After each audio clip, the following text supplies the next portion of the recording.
San Juan 19:30, donde nos habla el Señor de la consumación de los hechos.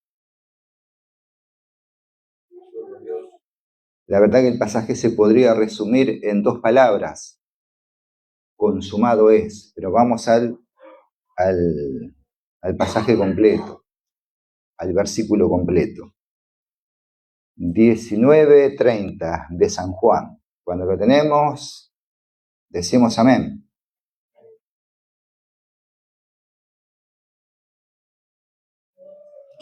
San Juan 19:30 dice así la bendita y poderosa palabra del Señor. ¿Cuántos dicen amén? Cuando Jesús hubo tomado el vinagre, dijo: consumado es, y habiendo inclinado la cabeza, entregó el Espíritu. Amén. Oramos. Padre amado y Dios amado, te damos gracias, Señor, por este culto. Gracias que nos has permitido alabar tu nombre. Gracias por la vida de todos mis amados hermanos, los que han podido llegar, aún los que no han podido llegar. Estemos orando por ellos también, por diferentes situaciones. Ahora te rogamos la gracia para poder hablar y la gracia para poder oír, mi Señor, todo el sabio consejo que tú ya tienes preparado, predestinado desde antes de la fundación de los siglos para con este pueblo, para con este remanente escogido por gracia. Te ruego, Padre, que nos hables claro y sencillo, que tu sabiduría sea notoria, que aún los misterios que tú has ocultado al mundo sean exhibidos en esta mañana, mi Señor. En el nombre bendito de Jesús nos encomendamos y te pedimos, Padre. Ahora también te ruego, y con la autoridad que nos has dado, atamos y reprendemos toda fuerza del mal, y que en tu nombre sea derramada toda la bendición de lo alto, mi Señor. Aún queremos más de lo que has preparado. En tu nombre nos encomendamos, en el nombre bendito, poderoso, maravilloso de nuestro Señor Jesucristo. Amén y amén. ¿Y cuántos le dan la gloria a Dios? Gracias, mi Señor. Tomen asiento, mis amados. Un pasaje muy hermoso que es a continuación de lo que nos viene hablando el Señor. Que podamos prestar la mayor atención posible, porque yo siempre soy un convencido que la Biblia habla por sí misma. La Biblia habla a través de los pasajes, ¿sí? Consumado es. Cuando habla de consumación, el Señor nos habla de que ya no hay más nada para poder hacer conforme al plan de Dios con respecto a su Hijo Jesucristo. Consumado es cuando ya en Cristo Jesús ha sido consumado todo lo que estuvo escrito sobre él, desde Getsemaní, como nos estuvo hablando el Señor, que él ya se hiciera la voluntad de su Padre hasta que dijo consumado es. Pasaron acontecimientos muy relevantes, muy importantes, trascendentales, para que nosotros hoy podamos disfrutar de esta iglesia gloriosa. Amén. 7 hechos fundamentales, a mi criterio, si usted lo puede buscar, qué es lo que sucedió en la cruz del Calvario. Sucedieron siempre en la persona de Cristo. Cristo como Dios el Padre, o ejecutor del pecado, Cristo como Cordero, Cristo como sacrificio, Cristo como pecado, Cristo como sumo sacerdote, Cristo como templo y Cristo como Espíritu Santo. Ahora lo vamos a desglosar todo esto. Presten mucha atención. Amén. En Getsemaní, nuestro Señor adquiere todas las naturalezas necesarias para hacer el sacrificio perfecto. O sea, se consumó el sacrificio perfecto a través de estos 7 hechos fundamentales en la cual Cristo tomó el lugar. Una sola persona y tomó 7 personas diferentes. Y todo esto consume el sacrificio perfecto. Por eso el Señor dijo, consumado es, ya no había más nada que hacer conforme a las Escrituras. Cristo como Dios el Padre, o ejecutor en todo caso del pecado. Ejecuta el pecado en la persona de Cristo. Cristo como Dios el Padre, en Juan 10:30 dice Jesús, afirma abiertamente que yo y el Padre uno somos. O sea que ya Cristo estaba morando y reinando con el Padre desde antes de la fundación de los siglos. También Juan 14:9, ante la petición de Felipe, por ejemplo, de mostrar al Padre, Jesús le responde, el que me ha visto a mí, ha visto al Padre. O sea que Jesús, cuando se identifica con su Padre, establece la perfecta representación y la unidad también en su Padre. También en la carta a los Colosenses 2:9 declara que en él habita corporalmente toda la plenitud de la deidad. Quiere decir que en Cristo Jesús, en su persona, ser humano, habitaba toda la deidad de Dios. Amén. También en el Antiguo Testamento ya ha sido profetizado profeta Isaías, dándole también el título de Dios fuerte, de Padre eterno. También en Juan Dios 30, que lo afirmamos recién, es una afirmación con total autoridad, mostrando abiertamente que Él y su Padre eran uno solo. Nunca habían oído, nunca habían escuchado las personas de ese entonces, de esos tiempos, afirmar una cosa semejante. Fue la única persona que afirmó categóricamente que Él era Dios, que Él y su Padre eran uno solos. Él afirmó categóricamente que antes de Abraham, al que todos ustedes adoran, yo era mucho antes que Él.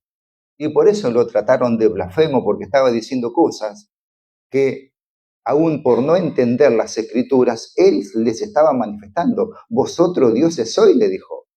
Y no entendía de qué se trataba. Cuando dijo eso el Señor, que Dios, vosotros dioses sois, Dios les ha dado la autoridad de poder gobernar acá en la tierra, con lo que tenían, con la ley, con las leyes de la Torá, con las leyes que les había dado a Abraham, a Moisés, en todo caso, y no lo entendían así. Por eso que lo trataban de blasfemo, no entendían, digamos, cuál era la revelación. ¿Pero por qué? Porque no creían que el enviado de Dios para con su pueblo, los judíos, era el mismo Jesús. Y no creyeron, dice, entre ellos anduvo y no le creyeron, ¿sí? Ahora, Jesús no era un simple mensajero. Hasta ese entonces habían venido ¿cuántos profetas? Infinidad de profetas. Dios hablaba a través de los profetas, Dios el Padre. Dios se manifestó a través de su Hijo, a través de Cristo que anduvo caminando entre ellos. Dios se manifestó a través del Espíritu Santo, que hoy ya podemos gozarnos en el Espíritu Santo porque el Espíritu Santo vino cuando ya se inauguró y se fundó la iglesia. Jesús no era un mensajero más, no era un profeta más, sino que Él dijo tener el mismo poder que su Padre.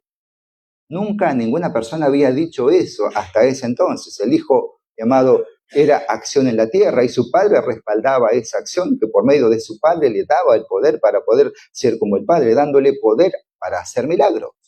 Porque en todos los milagros que hizo el Señor, en su Padre se encomendaba. Llamado, los judíos quisieron apedrearlo por blasfemia, porque tú, siendo hombre, te haces Dios. Juan 10:33. Por eso lo querían apedrear.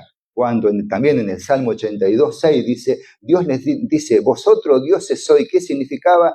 Que Dios les había delegado autoridad terrenal para poder impartir justicia. O sea, Dios le había delegado a un pueblo para poder impartir justicia acá en la tierra. Y ustedes no saben que yo soy la confirmación, la ratificación de esa justicia de Dios. Pero no le creían. Si no creen que soy el enviado, por lo menos creed a las obras que hago en el nombre de vuestro Padre también. Tampoco eso le creían. Por el nombre de Belcebú estabas haciendo los milagros. No entendían nada.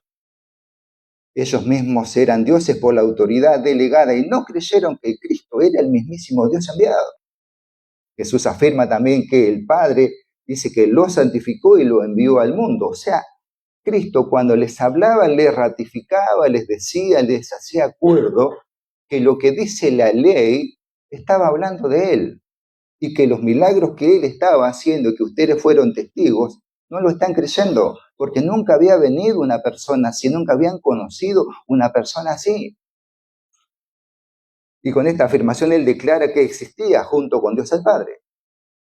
Ningún profeta bíblico había hecho jamás una afirmación así. Sin embargo, Jesús afirmó haber existido antes que Abraham, Juan 8:58.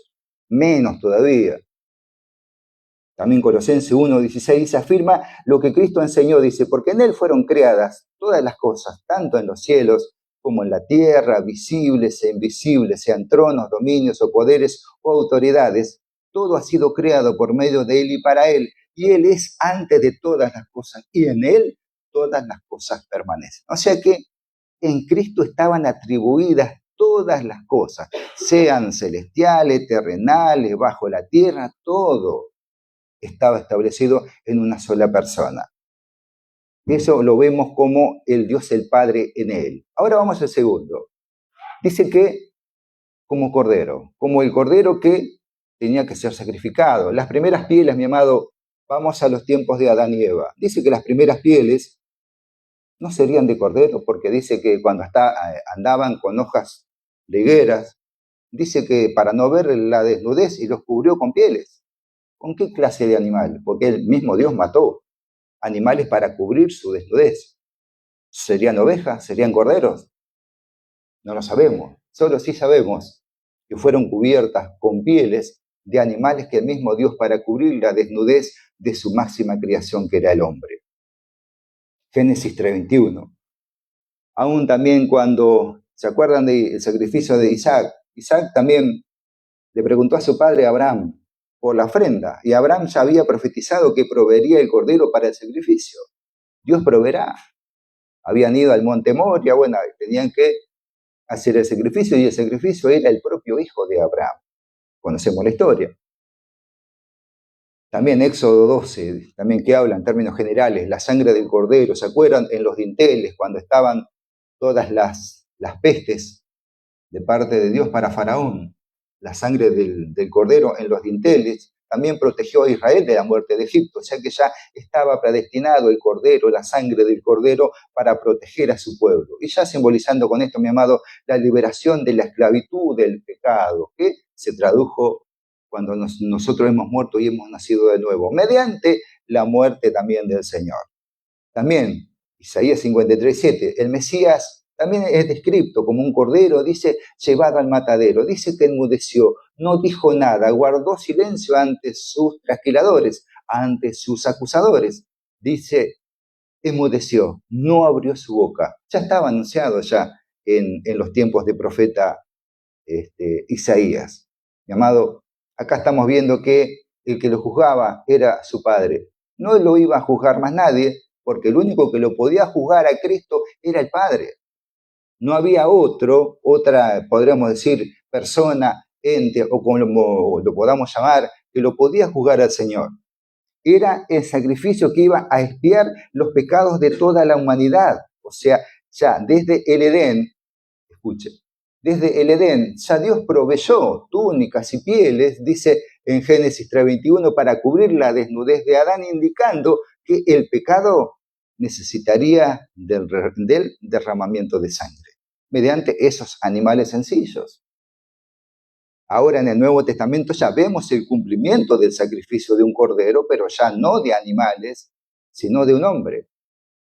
Juan 1:29, dice Juan el Bautista, ya lo presenta a Jesús. He aquí el Cordero de Dios que quita el pecado del mundo. Ya lo estaba anunciando. También 1 Corintios 5:7, Pablo confirma que Cristo es nuestra Pascua. O sea que Él fue sacrificado por todos nosotros. Debía ser un cordero sin defecto, sin mancha, sin contaminación. 1 de Pedro 1:19. O sea, ya estaba hablando de la perfección del sacrificio que debía ser para poder ser acepto por Dios en el cielo. Lo vemos también en Apocalipsis 5:12. El Cordero dice que fue inmolado, es digno de tomar el poder, la riqueza, la sabiduría, la fortaleza, la honra, la gloria y la alabanza. Ya lo vemos en el Apocalipsis. Y habla de una perfección del Cordero que debía ser sacrificado. Sabemos que en el Antiguo Testamento los corderos estaban meticulosamente vistos por los sumos sacerdotes. Si tenía algún defecto, está apto para el sacrificio. Así debía ser el Señor. Y como sacrificio, lo vemos como sacrificio al Señor. Como sacrificio, este sacrificio fue un sacrificio único. No necesitó de otro sacrificio de otro hombre a través de los tiempos y de las edades. Fue un sacrificio voluntario, fue un sacrificio en forma definitiva. No iba a haber muchos más sacrificios. A través de él era el único. ¿Por qué? El único. Porque antes se mataban animales y cada vez más seguido, porque el pecado del hombre se iba en aumento. Ya estaba cansado Dios de los toros, los machos cabríos, las ovejas y los corderos. Sangre por todos lados. Ya estoy harto de eso, habrá dicho el Señor, con todo respeto.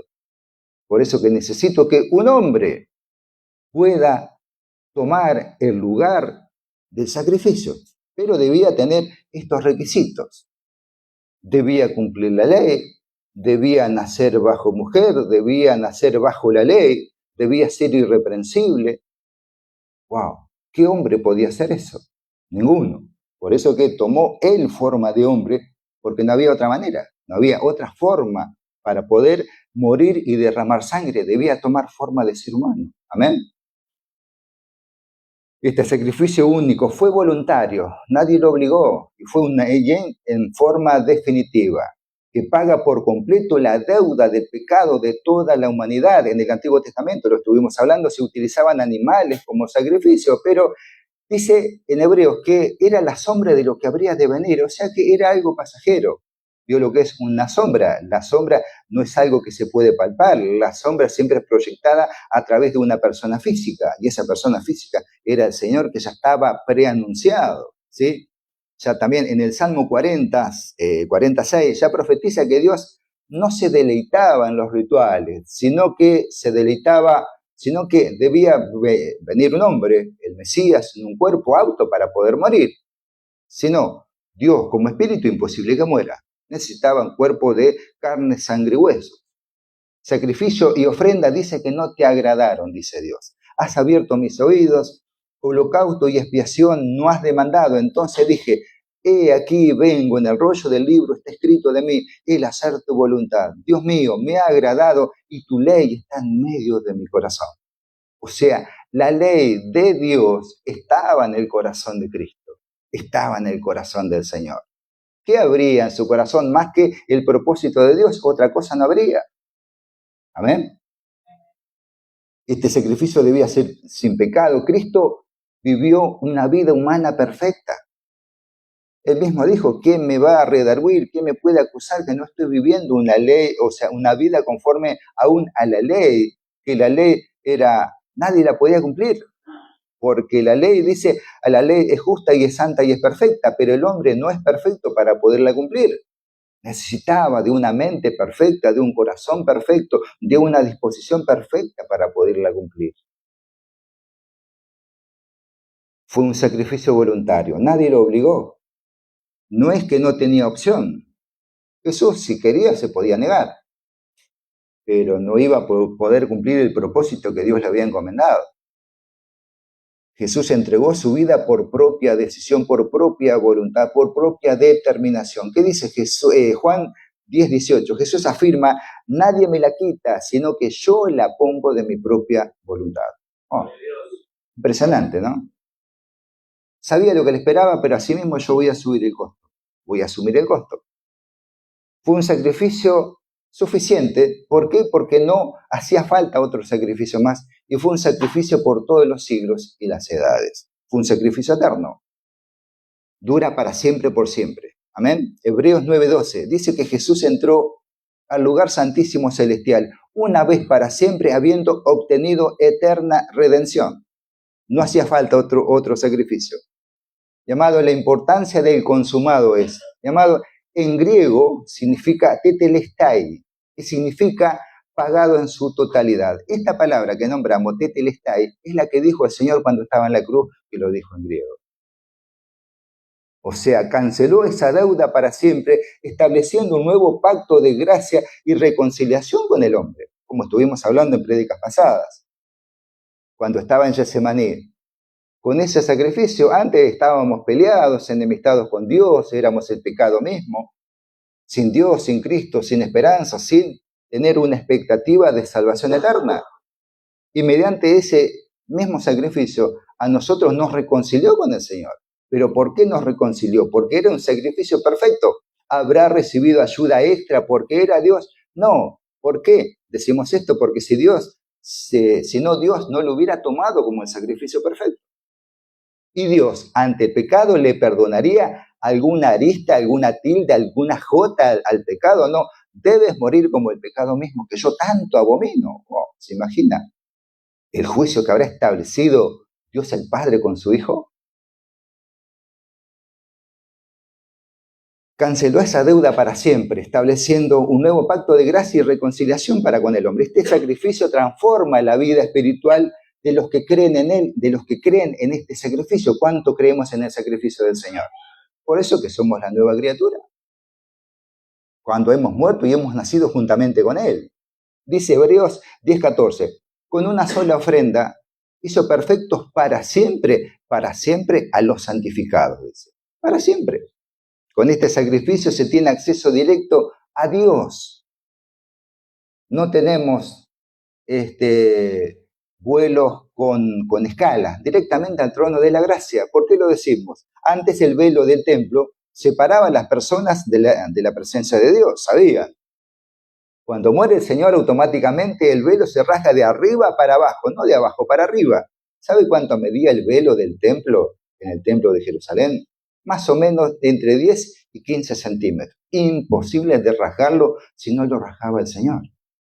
Entonces, la muerte de Cristo raja ese velo, otorgando a los creyentes o cristianos el derecho de acercarse confiadamente al trono de la gracia, que dice Hebreos 4:16. Ya no podemos entrar mediante el sacrificio del sumo sacerdote. Lo tenemos a Cristo como pecado. Segunda de Corintios 5:21 dice, al que no conoció pecado, por nosotros lo hizo pecado, para que nosotros fuésemos hechos justicia de Dios en él. Dice, por nosotros lo hizo pecado, no era su hijo. Ya iba tomando forma de lo que Dios tanto abominaba. Ahora bien, mi pregunta que me hice en el culto de anoche, Segunda de Corintios 5:21. Al que no conoció pecado, por nosotros lo hizo pecado para que nosotros fuésemos hechos justicia de Dios en él. Ahora, ¿dónde estábamos nosotros cuando Cristo fue tomado como pecado? Sí, la iglesia hace parte del cuerpo de Cristo. Pero ese sacrificio lo debía tomar él personalmente en forma individual. Porque no nos olvidemos que en la iglesia nosotros estamos en Cristo desde antes de la fundación de los siglos, pero cuando él se forma pecado, escucha, cuando Dios lo toma como pecado, la iglesia queda en el cielo juntamente con el Padre y con el Espíritu Santo. ¿Dónde lo vemos? Cuando en el día de Pentecostés viene el Espíritu Santo y ahí se inaugura juntamente con el Espíritu Santo la iglesia. O sea que nosotros no hemos pasado por el juicio, porque el juicio la tenía que pasar el mismo Señor, él solo. Por eso dijo, Dios mío, ¿por qué me has abandonado? Y a nosotros Cristo nunca nos abandonó. Entonces quiere decir que la iglesia no pasó por ese lugar y posición de pecado. Seguimos. Ahora lo tenemos a Cristo como pecado. Preste mucha atención. Como Cristo, mi amado, es como que todo ser humano está destituido de la gloria de Dios debido al pecado. Y es así. Al que no conoció pecado por nosotros lo hizo pecado para que nosotros fuésemos hechos justicia de Dios en él. Como Cristo, mi amado, habrá hecho, como si un cambio. Voy a hacer un trueque. Yo voy a ir a la tierra, voy a morir por todos los seres humanos. Después vendrá a inaugurar la iglesia acá a la tierra. Y ese va a ser el cambio que él hizo. Yo voy a dar mi vida por todos, lo que en tu nombre yo les di la gloria. Porque el mismo Señor dijo, todo lo que tú me diste en la gloria, yo se las he dado a ellos. Cristo fue tratado como lo que Dios abomina. Cristo fue tratado como lo que Dios tanto odia. Porque podríamos decir, porque no era todavía un Dios que lo podíamos ver en la persona de Cristo, todavía era Jehová de los ejércitos, un Dios de juicio. Al pecado lo tenía como la máxima abominación delante de él. Cristo fue tratado como lo que Dios tanto abomina y desprecia, y a cambio, el creyente recibe la justicia perfecta de Cristo. ¿Estamos entendiendo? Delante de Dios, mi amado, somos declarados justos, no por nuestras obras, sino por lo que Jesús hizo en la cruz del Calvario. El justo, dice, murió por los injustos para llevarnos a Dios. El justo murió por los injustos para llevarnos a Dios. Hebreos 3:18. Como entendemos la gravedad del pecado, el pecado fue tan grave que tuvo que morir una persona inocente. Es gravísimo ante Dios el pecado. Por el precio que tuvo que pagar, lo vemos. A veces podemos decir, dos cosas podemos comprar. Esta es igual a esta, pero esta cuesta el doble. ¿Pero por qué cuesta el doble? Y por la calidad que tiene. Si cuesta el doble, debe ser de mejor calidad. Y atrás de la calidad vemos un trabajo minucioso, un trabajo al detalle, que no se ven a simple vista. Y así fue el sacrificio del Señor. Por eso el pecado, ¿fue necesario que muriera un hombre inocente? ¿No podías matar en todo caso un carnero perfecto, lo criamos, no sé, de una buena cría, ejemplo, con todo respeto. No, era necesario un hombre irreprensible, sin contaminación, sin mancha, para que ese producto sea el mejor producto a través de los tiempos y de las edades, a la cual en ese producto nosotros nos veamos identificados, porque la iglesia no es un cuerpo espiritual cualquiera, es el cuerpo de nuestro Señor Jesucristo. ¿Amén? Es así. Él dice que se compadeció de nuestras debilidades. Él, como sumo sacerdote, intercede permanentemente por nosotros. ¿A dónde lo vemos? Según el orden de Melquisedec. Dice que su sacerdocio es superior y no depende de linajes terrenales, sino que es perfecto y que es eterno, no depende de personas físicas. Él se presenta ante el trono de la gracia. ¿Pero por qué? Porque Él se compadeció de nuestras debilidades. Como Dios no habrá entendido por qué el hombre desobedece a Dios, por qué desobedece, por qué peca, por qué se enoja, por qué es violento, hasta que Él tomó forma de hombre y experimentó cosas que nunca había experimentado. Dios en forma de hombre. Por eso que Él se compadece de nuestras debilidades. Él conoce nuestras debilidades, nuestras flaquezas, porque erramos. Su misericordia, su paciencia, benignidad está más alta que los cielos. Siempre intercede permanentemente por nosotros porque sabe que somos débiles. Podemos flaquear, amén, por ese tema. Hebreos 4:14 dice, por tanto, teniendo un gran sumo sacerdote que traspasó los cielos, Jesús, el Hijo de Dios, ¿un ser humano traspasó los cielos? No era un hombre común. Bueno, si usted se fija, para no hacerlo tan largo, pero ha buscado sobre la sábana santa. Bueno, la sábana santa, si usted la ve a la luz de un foco común y no se ve absolutamente nada, tiene que verla con un infrarrojo o con una luz ultravioleta y va a ver la figura de un hombre que fue flagelado, fue crucificado, o sea, son signos evidentes de una persona que fue azotada y fue crucificada. Y tiene una corona de espinas.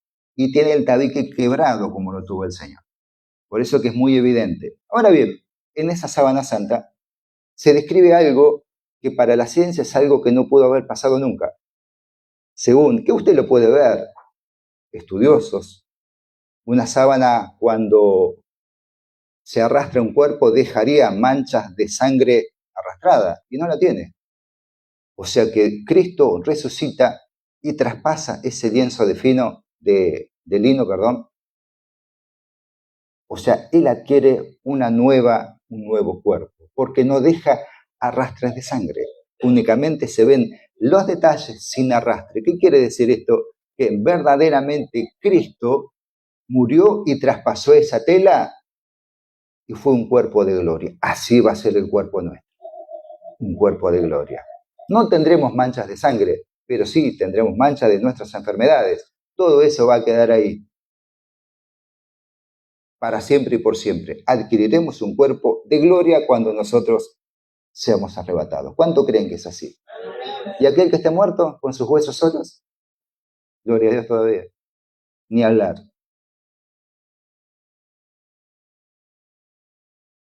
Hebreos 7:23 dice que como los sumos sacerdotes llegaron a ser muchos, porque se morían, pero este, como permanece para siempre, tiene un sacerdocio inmutable. Y si vive por siempre y para siempre, no hace falta ningún otro sumo sacerdote, porque con este es suficiente. O sea, puede salvar a todas las generaciones, porque con uno solo es suficiente. Cuando él muere, dice que predica predica a los espíritus encarcelados desde los tiempos de Noé. O sea que con un solo sacrificio fue suficiente antes, durante y después de Cristo Jesús. Gloria a Dios. Lo vemos a Cristo como templo. Y esta definición me voló la cabeza. Cristo como templo. Sabemos que en el templo es donde se hacen los sacrificios. Su cuerpo fue el templo donde se ejecutó el pecado. El cuerpo de Cristo es el templo. Él reemplaza el templo físico de Jerusalén que se preparaba para el sacrificio. Su propio cuerpo fue el lugar físico donde él se ejecutó su mismo cuerpo. Él fue el sumo sacerdote que lleva el sacrificio y lo ejecuta. Él es el templo donde se ejecuta el pecado. Él es el pecado mismo. Él es el sacrificio. Todo en Cristo Jesús. ¿Y dónde se encuentra Dios, el sumo sacerdote? Y Él es el sacrificio perfecto. Los líderes religiosos le pedían una señal. Y Jesús le contestó, que lo podemos ver, que destruyan este templo y yo en 3 días lo voy a levantar. Y no sabían de qué se trataba. La presencia de Dios que antes habitaba en un templo terrenal, ahora reside plenamente en la persona de Cristo, Colosenses 2:9. Él en su corazón, usted se fija, la lanza que salió sangre y agua. ¿Por qué salió sangre y agua? Porque ese templo había sido consumado, su cuerpo había sido derramado, molido por nuestras rebeliones. Cuando dice, el corazón es la parte más profunda que tiene Dios. Y le dolió en su corazón de haber criado al hombre, le dolió en sus entrañas. O sea, el templo, el cuerpo de Cristo fue en el lugar donde se ejecuta el mismo pecado. Terrible. La presencia de Dios que antes habitaba en un templo terrenal ahora reside plenamente en la persona de Cristo. Y por transferencia y por creer y por fe, reside y mora en nosotros. Gloria a Dios. Jesús es el lugar y el altar del sacrificio. Él es el sacrificio y Él es el altar. En el Antiguo Testamento, el tabernáculo y el templo tenían un altar de bronce, escuche con mucha atención, donde se derramaba la sangre de los animales. Lo conocemos, que lo hemos predicado. Hebreos 9:11 dice, Cristo, como sumo sacerdote, entró al tabernáculo celestial, no con sangre de animales, sino con su propia sangre, obteniendo redención eterna. Cristo entra en el mismo tabernáculo de los cielos. Efesios 5:2. El mismo se entregó a Dios por nosotros como ofrenda y sacrificio de olor fragante. Olor fragante, o sea que es agradable a Dios. Nuestras ofrendas son agradables a Dios porque lo debemos representar a Él. Esa es nuestra tarea, de representarlo a Cristo acá en la tierra. En términos espirituales, el lugar donde se ofrece el sacrificio es el mismo cuerpo de Cristo clavado en la cruz. El Gólgota, el Calvario, fue el mismo altar del sacrificio. La humanidad de Cristo, mi amado, representada en el velo y en los materiales del altar, fue el medio físico, Cristo en su cuerpo, para poder representar el sacrificio. ¿Estamos entendiendo? Esto es muy elevado, mi amado, de por qué en Cristo se resume el consumado es.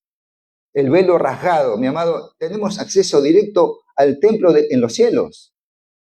Mateo 27:50 dice que el velo se rasgó en 2, de arriba hacia abajo. El cuerpo quebrantado de Cristo es el camino, dice, nuevo y vivo hacia el lugar santísimo. El cuerpo molido, quebrantado del Señor. No hacía falta un templo de piedra ni mediadores humanos para acercarnos a Dios. Él es el mediador.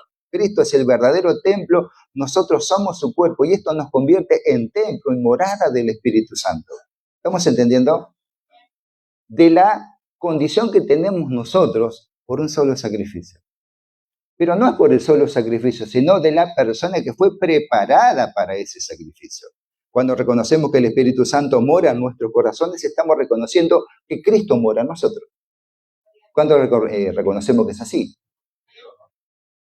El Espíritu Santo revela a Cristo. El Espíritu Santo nos revela al verdadero Dios y Creador del universo, el Espíritu Santo. Juan 16:14 dice, Jesús dijo que el Espíritu tomará de lo mío y os lo hará saber. O sea que el Espíritu Santo tomaría de él, pero pregunta, ¿y cuando Cristo fue hecho pecado, de dónde tomamos nosotros? Pero como que en Cristo es Dios el Padre, Dios el Hijo y Dios el Espíritu Santo, esto quedó en el cielo, porque él iba a ser ejecutado, porque él debía ir en persona. Nadie me acompañó, por eso que él quedó solo. Nadie lo podía acompañar, ni nosotros como iglesia. Era su sacrificio, era su pecado, él era el pecado, era su juicio personal de Dios y el Padre para con él. Mi amado, a veces no hay palabras para describir lo que Cristo pasó en la cruz en nuestro beneficio. Es así. El Espíritu Santo revela a Cristo en toda su magnitud. El Espíritu Santo dice que ungió y capacitó a Jesús durante su ministerio terrenal. El Espíritu Santo. Él lo guiaba. El Espíritu Santo vive en el creyente o en el cristiano. Él es el mismo que levantó a Jesús de los muertos. ¿Cuánto lo creemos? Es el mismo que nos capacita a nosotros, es el mismo que nos consuela, nos guía, nos enseña. Podemos pensar que el mismo Espíritu Santo que resucitó a Jesús de los muertos, que resucitó a Lázaro, que echó fuera demonios y dio de comer a miles de personas, es el mismo que habita y hoy nos está hablando a nosotros. ¿Lo está creyendo? El Espíritu, mi amado, nos transforma a la imagen de Cristo. En ese proceso estamos. ¿Amén? Para tener frutos en el Espíritu, para tener frutos del Espíritu, es necesario tener el carácter de Cristo. ¿Cuánto lo tenemos? Falta el desarrollo, amén, un poco más, un poco menos, pero ahí estamos. Primeramente, lo tenemos a Cristo como Dios el Padre, ejecutando el cordero del sacrificio. Lo tenemos a Cristo al ofrecerse como cordero del sacrificio. Lo tenemos a Cristo que se transforma en el pecado mismo. Lo tenemos a Cristo para ofrecer el sacrificio. Él es el sumo sacerdote para siempre, según el orden de Melquisedec. Lo tenemos a Cristo en el mismísimo templo. Él es el mismísimo templo donde se ofrece este sacrificio. ¿Dónde lo vemos? Cuando se raja el velo y ya tenemos acceso al mismísimo templo en los cielos. Lo tenemos a Cristo a causa de su sacrificio acepto y perfecto, y dice que envía su presencia en forma de espíritu. Y por último, Cristo como Espíritu Santo nos da testimonio que somos su cuerpo, que somos su iglesia. Cuando fue enviado a la tierra, no fue enviado únicamente el Espíritu Santo, justamente con el Espíritu Santo fue la inauguración de su iglesia. Por eso que nosotros estamos resguardados en la presencia del Padre en los cielos, mientras Él era ejecutado como pecado. Y al ser acepto por Dios el Padre, asciende a los cielos. Y voy a enviar la promesa que tú mismo anunciaste un día. Hoy estamos disfrutando de eso. Sino, ¿quién nos habla en este momento? Amén. Y para terminar, Efesios 5:23. Así como Cristo es cabeza de la iglesia, la cual es su cuerpo, dice. Habla de muchos miembros y forman un solo cuerpo, esto es Cristo, 1 Corintios 12:12. Y en 1 Corintios 12, versículo 27 dice, vosotros sois el cuerpo de Cristo y miembros cada uno en particular. Ahí estamos nosotros. ¿A qué voy con todo esto? Toda la aclaración de cómo arrancó en Getsemaní y terminó en la consumado es, y nosotros hoy podemos disfrutar la iglesia como cuerpo glorioso acá en la tierra. ¿Vio dónde termina esto? Y todo en una sola persona. Gloria a Dios. 7 hechos trascendentales en una sola persona, el 7, número de la perfección. Y no hay otro hecho, cuando fue consumado en la cruz del Calvario, que podamos buscar, que no tenga que ver con la consumación de los hechos. Mi amado, si podamos entender, a veces no hay palabra, no hallo las palabras para poder expresar lo que Cristo hizo en la cruz por nosotros. Y si lo hizo en 7 hechos fundamentales, nosotros estamos hechos del número perfecto que es Cristo. ¿Podremos fallar? No. ¿Tendremos situaciones? Amén. Pero dice que somos más que vencedores por esto mismo que estamos diciendo. Amén. ¿Se entendió? Cuando el Señor dijo que Él era el templo, eso, wow, Señor.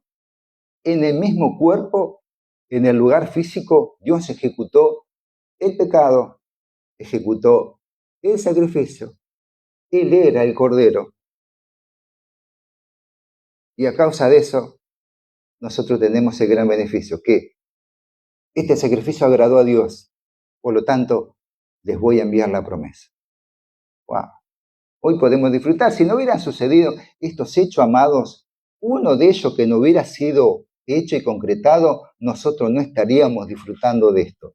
Hubiera muerto un profeta más. Por eso que el Señor nos vino hablando los otros días. No queríamos morir en Getsemaní, debía morir en la cruz.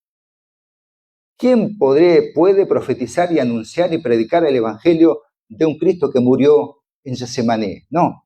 Pablo decía, no, yo no quiero profetizar y predicar a otro que no sea un Cristo crucificado, porque a través de la crucifixión murió un hombre y nació uno nuevo, pero debía morir el hombre terrenal, animal y diabólico representado en la persona de Cristo. Amén. Esto tenía para decir. Me cansé. Espero que se haya podido entender. Pero de todo lo que Cristo hizo acá en la cruz, nosotros somos esa consecuencia. Por todo eso que pasó en la cruz, nosotros somos la expresión genuina de ese sacrificio. Hacía falta tanto sacrificio por nosotros, quiere decir que nosotros somos de suma importancia para Dios por el precio que tuvo que pagar. Cuando usted paga un precio elevado por algo, hoy debe ser bueno. La verdad que vale la pena. Bueno, eso es lo que hizo Dios con nosotros. Vale la pena. A través de los siglos, nosotros estamos predicando el Evangelio. ¿Hace cuánto que murió el Señor? Hace más de 2000 años, promedio. Entonces, ¿cómo no darle la gloria al Señor? Amén. Mi amado, esto tenía para transmitir. ¿Cuántos dan gloria a Dios? Nos ponemos de pie. Padre amado, en el nombre bendito de Jesús, te damos gracias, Señor. Gracias por tu palabra, por la revelación de la misma. Gracias por lo que has hecho por nosotros, mi Señor. Gracias, Padre, por diste tu vida. Gracias, Padre, por tu gran misericordia. Gracias por tenernos en cuenta. Gracias por ser ese pueblo escogido desde antes de la fundación de los siglos para poder anunciar tus virtudes, Padre, a todo el mundo, a todas las naciones, Padre, a todas las personas, Señor, que tú eres el único Dios verdadero, que tú has muerto por toda la humanidad. Bendecimos tu nombre, te damos gloria, honra y la alabanza en el nombre de Jesús. Amén y amén. ¿Y cuántos le dan la gloria a Dios? Alabamos al Señor un instante.